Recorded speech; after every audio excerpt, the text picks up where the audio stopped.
Assalamualaikum warahmatullahi wabarakatuh. Pada kesempatan kali ini saya akan mencoba untuk menyelesaikan tugas lokakarya pada perangkat dan media pembelajaran, yaitu tugas kelima. Instruksinya adalah buatlah evaluasi pembelajaran dengan penilaian AKM dan survei karakter. Catatannya ini ya dari Pak dosen, disesuaikan dengan tujuan materi pembelajaran, media pembelajaran, dan LKPD yang telah dibuat. Dengan tujuan pembelajaran dan materinya adalah di sini saya mengambil materi kisah keteladanan Wali Songo, yaitu berarti tentang nilai-nilai sosial budaya ya. Kemudian dalam penilaian AKM dan survei karakter, evaluasi pembelajarannya seperti apa, kita bisa pergi atau lihat pada modul evaluasi pembelajaran, yaitu pada kegiatan belajar 4 atau KB 4, atau juga kita dapat referensinya yaitu dari AKM dan implikasinya pada pembelajaran ya, dari Pusat Asesmen dan Pembelajaran, Badan Penelitian dan Pengembangan. Ini ya buku AKM, panduan AKM-nya kita bisa lihat di halaman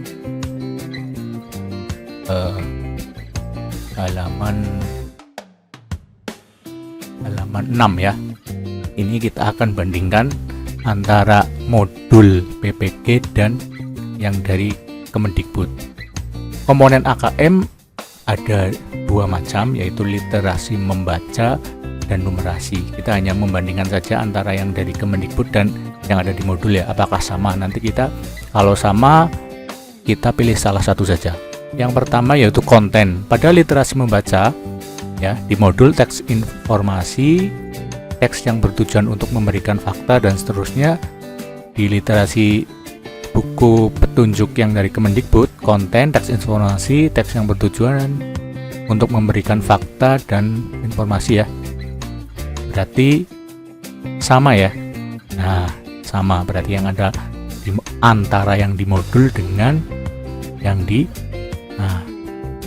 kita bisa membandingkan ya. Cuma tulisannya antara yang di modul dengan yang di Kemendikbud ini lebih enak dilihat yang di ini ya, yang sisi kanan ya.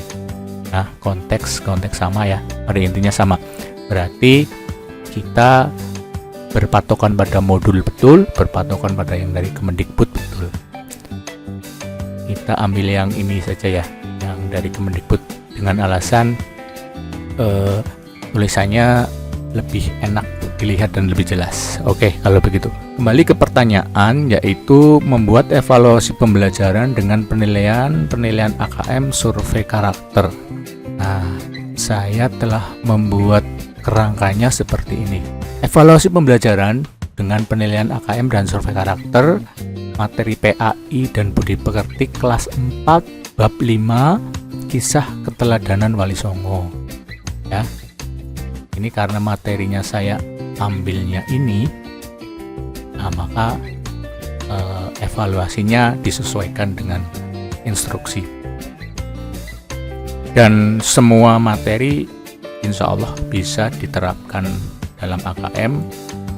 Perlu hanya sebagai informasi saja, kalau di tingkat SD AKM baru tahun pertama di tahun 2001 yaitu kelas 5, tetapi tidak ada mata pelajaran PAI. Di soal AKM hanya soal-soal umum saja atau mata pelajaran yang umum seperti IPA, IPS, matematika, bahasa Indonesia dan seterusnya. Untuk mata pelajaran agama belum. Nah, di sini saya akan mencoba menerapkannya di mata pelajaran agama. Yang pertama yaitu jenis soalnya literasi membaca. Kemudian format ini artinya saya menyesuaikan dari beberapa contoh yang ada, kemudian mengambil apa yang perlu sesuaikan dengan petunjuk tadi, baik di modul maupun yang dari Kemendikbud. Yang pertama adalah konten, konteks, level kognitif, dan tipe soal. Ya, saya nanti mengambil 2 contoh setiap jenis soal. Soal yang pertama literasi membaca, saya akan mengambil 2 contoh. Kemudian dari jenis soal numerik atau numerasi, sama saja, saya juga akan mengambil 2 contoh dengan pilihan ganda. Kemudian jenis soal survei karakter lah, ini nanti di sini saya akan ada 5 jenis ya, pilihan ganda kompleks, yaitu yang jawabannya lebih dari 1, bisa mencentang 2 atau bahkan lebih, kemudian menjodohkan, isian singkat, dan uraian ya.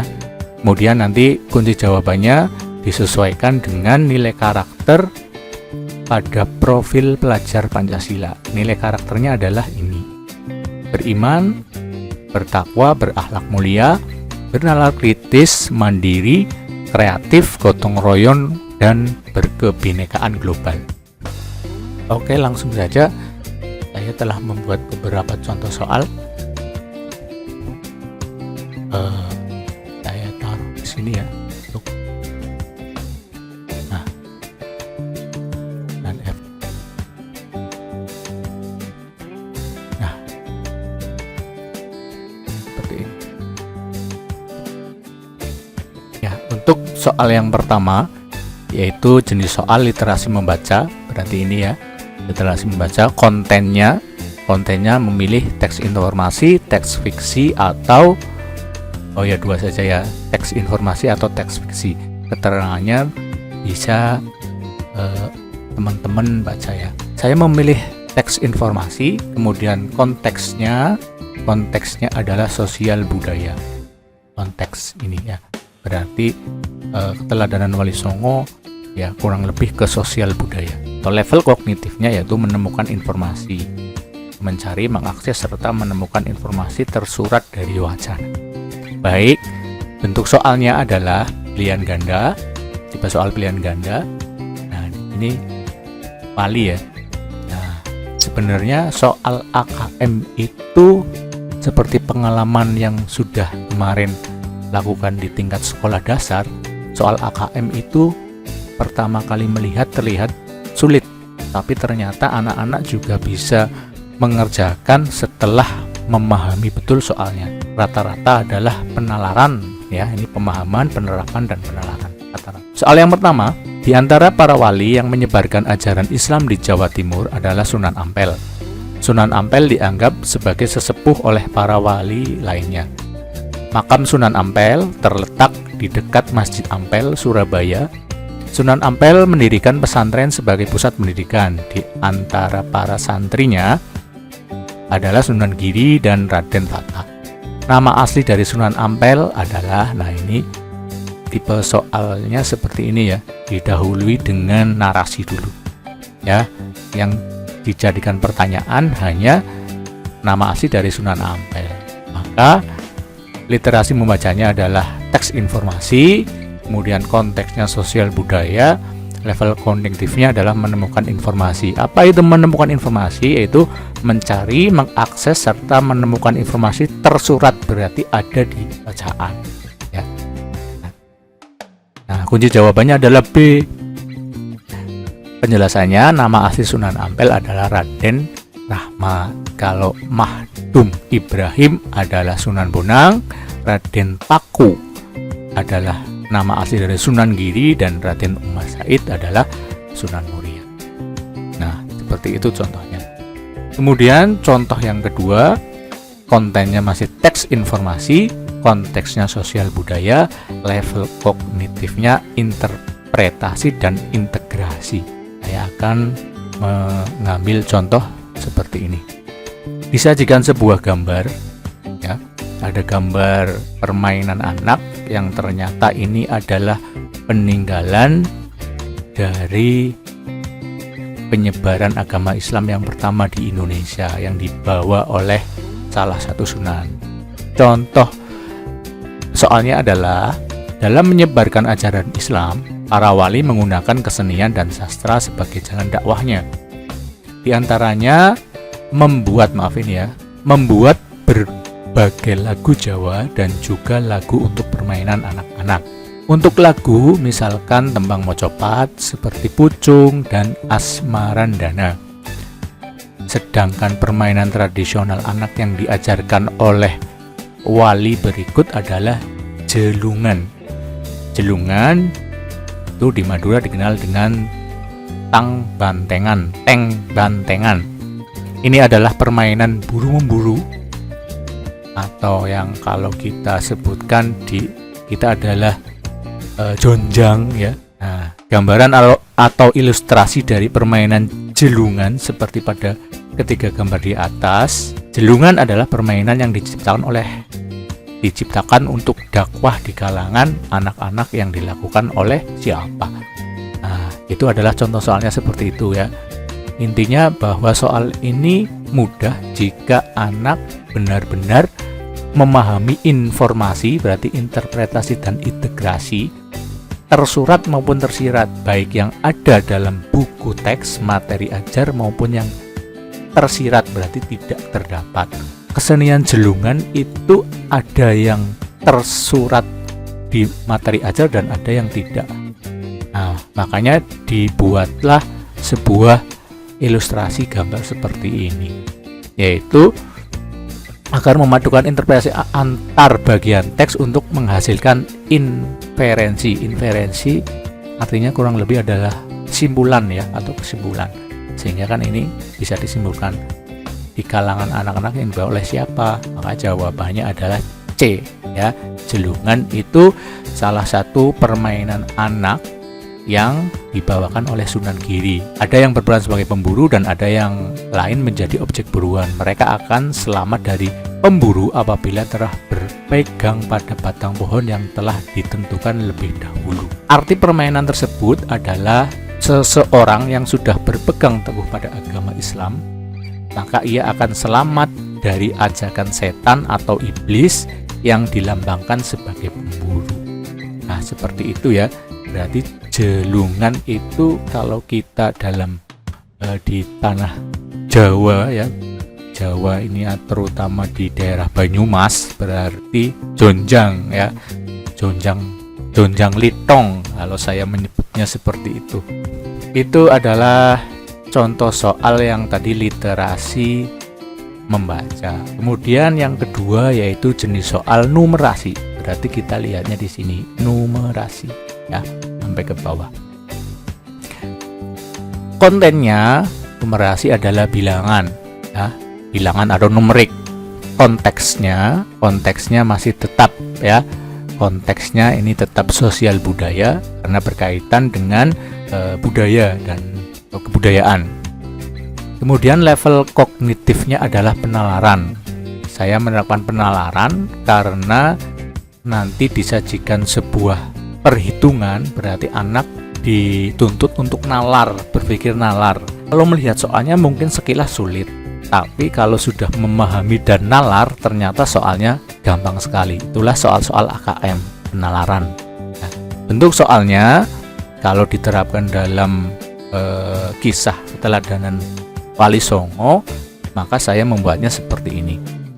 Atau mungkin di sini kalau diterapkan dalam materi pendidikan agama Islam yang terkait dengan zakat, itu akan mudah sekali ya, karena hitungannya jelas. Kemudian jika diterapkan dalam materi yang berhubungan dengan sholat juga bisa, itu dengan urutan ya.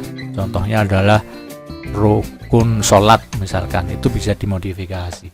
Semuanya bisa diterapkan, tinggal bagaimana kita pandai-pandai mengolah soalnya. Contohnya seperti ini aja ya. Yang ditanyakan adalah apa ini, datang pertama kali ke Nusantara ya. Bentuk soalnya seperti ini. Sunan Ampel adalah putra Syekh Ibrahim Asmarakandi dengan Dewi Chandrawulan. Ayahnya adalah seorang ulama dari Samarkand di Asia Tengah. Dari silsilahnya, dia adalah keturunan Nabi Muhammad SAW yang ke-23. Menurut catatan sejarah, Dia lahir pada tahun 1410 Masehi. Sunan Ampel datang pertama kali ke Nusantara pada tahun 1443 Masehi. Bersama keluarganya dia mendarat di pantai Tuban. Di Tuban, dia mengajarkan agama Islam kepada masyarakat. Dari uraian di atas dapat diketahui bahwa Sunan Ampel ketika datang pertama kali ke Nusantara dan menyebarkan agama Islam pada usia berapa? Nah, sekilas susah ya, sulit, sukar. Nah, tetapi setelah nanti anak mempelajari ternyata ini ya, di situ tercantum bahwa Sunan Ampel lahir ini, kemudian datang pertama kali ini, datang ya ke Indonesia atau ke Nusantara.